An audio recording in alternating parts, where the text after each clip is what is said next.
નમસ્કાર, રામ રામ મિત્રો. આજે આપણે જઈ રહ્યા છે માણેકનાથ. માણેકનાથ શું આવેલું છે પટેલભાઈ? ગુફા છે. કોની ગુફા છે? ગુફા કોની હોય? આ તો ગુફા તો હોય યાર. ચમ કોની હોય એટલે ગુફા અલગ હોય યાર. કોઈ મંદિર હશે. માણેકનાથ ગુફાનું કોઈ મહત્વ હશે. એટલે ગુફા નીકળે છે અહીંયાથી સીધું માણેક ચોક, અમદાવાદ માણેક ચોક ખરો ને એરિયા, હા ત્યાં નીકળે છે ગુફા. જોઈ લો તમે ગુફા. પટેલભાઈ છો ને માણેક ચોક નીકળે બરોબર.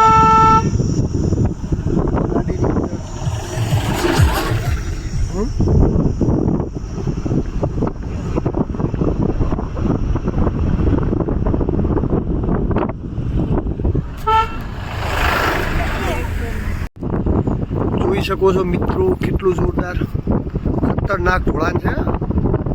અહીંયા ઘણા બધા આવે છે. આપ જોઈ શકો છો આ બાજુ નદી.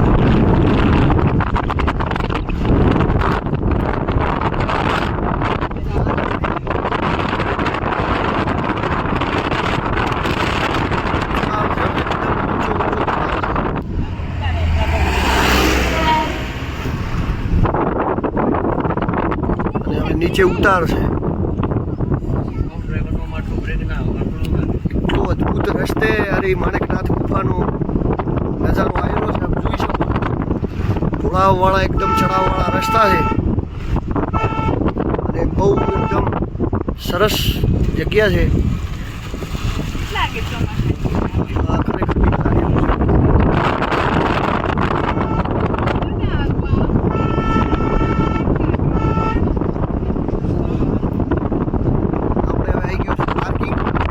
ઢળાવવાળો રસ્તો હતો, આગળ મૂકી દો ભાઈ.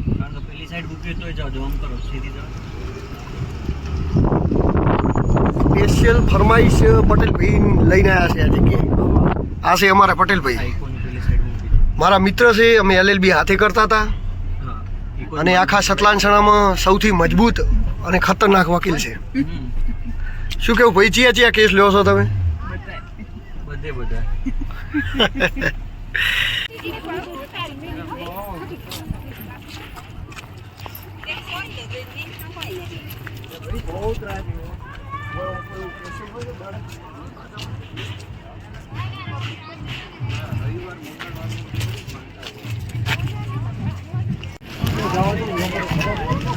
માણેકનાથ અહીંયા ગુફા આવેલી છે. ખૂબ જ પૌરાણિક ગુફા છે અને ઘણા બધા લોકો અહીંયા આવે છે. આપ જોઈ શકો છો.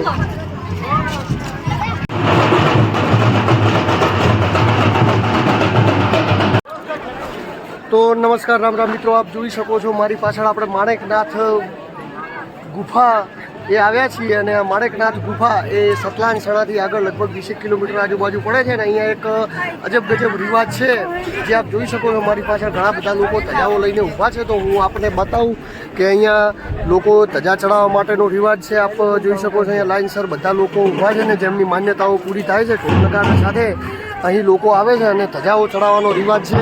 અને અહીંથી આગળ આપણે માણેકનાથ ગુફા છે જ્યાં પણ આપણે જવાના છીએ. આપ જોઈ શકો છો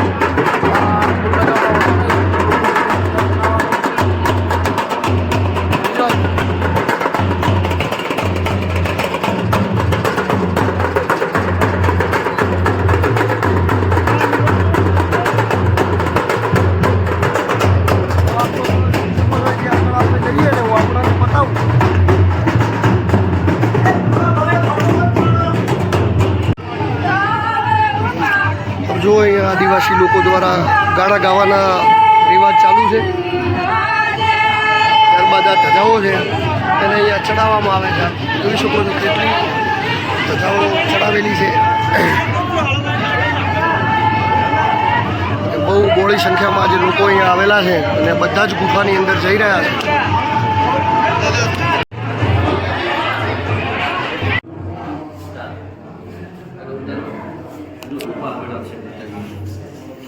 મિત્રો અહીંયા ફોટો પાડવાની ને બધી મનાઈ છે પણ જુઓ ગુફા છે, બાજુ પણ ગુફા છે. કેટલી મોટી ગુફા છે. આ તો શ્રી જાવ અંદર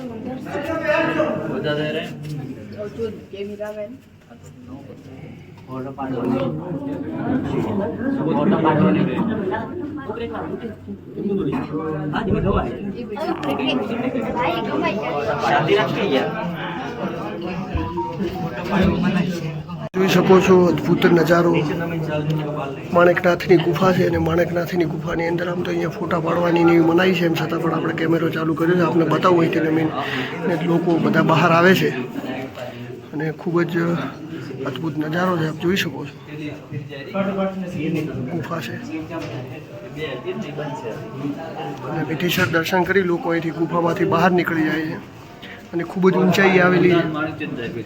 હા હા, આપ જોઈ શકો છો. જોઈ શકો છો કે અહીંથી આ માણેકનાથ ગુફા છે, ભગવાન શિવનું એ રૂપ કહેવાય છે અને એમની પૂજા પાઠ અહીંયા થઈ રહી છે ને અહીંયા લોકો આવે છે, આપ જોઈ શકો છો. પછી જોઈ શકો છો અહીંથી નીકળવાનો રસ્તો છે મિત્રો, ખૂબ જ ગુફા છે. ગુફાની બહારથી અદ્ભુત નજારો, કેટલી ઊંચે આ જગ્યા આવેલી છે અને બહાર અત્યારે ઢોલક. હા, ઊંડું બહુ છે પટેલ ભાઈઓ.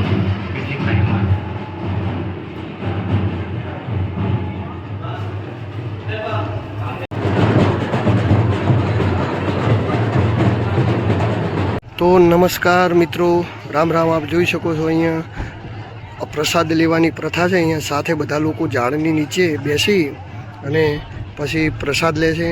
અહીં મંદિરે સૌથી વધારે લોકો આદિવાસી લોકો આવે છે. આપ જોઈ શકો છો બધા જ ઝાડની નીચે અલગ અલગ પ્રકારના લોકો બેઠા છે, એમના કુટુંબ કોરબા સાથે આવે છે. અને સામે પણ આપ જોઈ શકો છો ને માણેકનાથ ભગવાનની આ જગ્યા છે અને ખૂબ જ પહાડી વિસ્તારમાં આવેલી જગ્યા છે અને એકદમ અદ્ભુત નજારો છે. ને અહીંયા આપ ચોમાસાના સમયે આવશો ને તો આપણને ખૂબ મજા આવશે. આપ જોઈ શકો છો મોટા મોટા પહાડ, ત્યારબાદ આ બાજુ આપ જોઈ શકો છો ખૂબ જ અદ્ભુત નજારા વચ્ચે આ જગ્યા આવેલી છે ને એક હિલ સ્ટેશન જેવું લાગે છે અને ખૂબ જ મજાની જગ્યા છે. તો ક્યારેક આપ પણ મુલાકાત લેજો. આ જગ્યા સતલાનસણાથી લગભગ 20 કિલોમીટર થાય છે અને સતલાનસણાથી અહીંયા આવાય છે. સતલાનસણા આવીને આપ કોઈ પણ વ્યક્તિને પૂછશો કે માણેકનાથ ગુફાએ જવું છે તો આપણને તે મળી જશે. તો હવે મિત્રો આપણે અહીંથી રજા લઈએ છીએ, નીકળીએ છીએ. તો ફરી મળીશું, બાય. જોઈ શકો છો અહીંથી ધરોઈ ડેમ દૂર દૂર.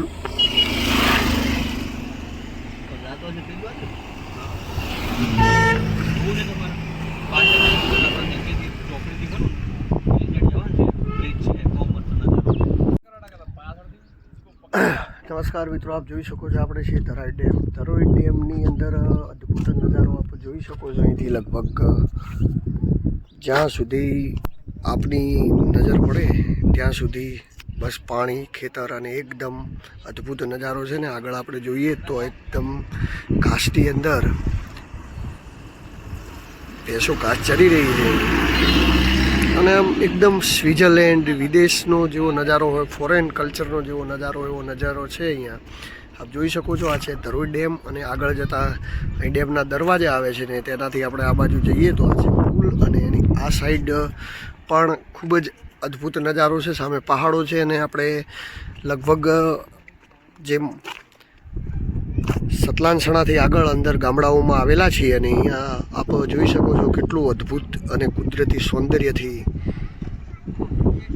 વાળી આ વસ્તુ છે.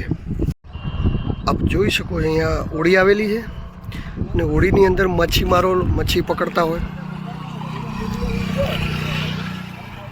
અહીંયા નાના નાના હોડિયાઓ પહેલાં હતા, વપરાતા, પણ આ પુલ બની ગયો એના પછી હોડિયાઓની જરૂર પડતી નથી એટલે અવર જવર અહીંથી જ થાય છે. ને આપ મતલબ જોઈ શકો છો મારી પાછળ એકદમ આ ધરોઈ ડેમ છે ને ગુજરાતના મોટામાં મોટા જે ડેમો છે એની અંદર આ ડેમનું નામ આવે છે. ને હું આપણને બતાવું તો અહીંયા ખૂબ જ અદ્ભુત નજારો છે, આપ જોઈ શકો છો. અને અહીંયા બાળકો જ છે અને આ લોકો હોડી ચલાવે છે, આપ જોઈ શકો છો. હું બતાવું અને એ હોડીમાંથી અહીંયા કંઈક માછલીઓની જાળ લગાવેલી છે ને માછલીઓ પકડતા હોય એવું લાગે છે. કેટલી સુંદર મજાની જગ્યા છે. એટલે નાના નાના છોકરા જ છે હા એ નાના નાના છોકરા રે ને એ રહે હજુ આ જાળ નોખીને માછલીઓ કાઢે શું કરે પટેલે માછલીઓ એ આ બા ઝાડ નો છે હવે ખેંચી રાખે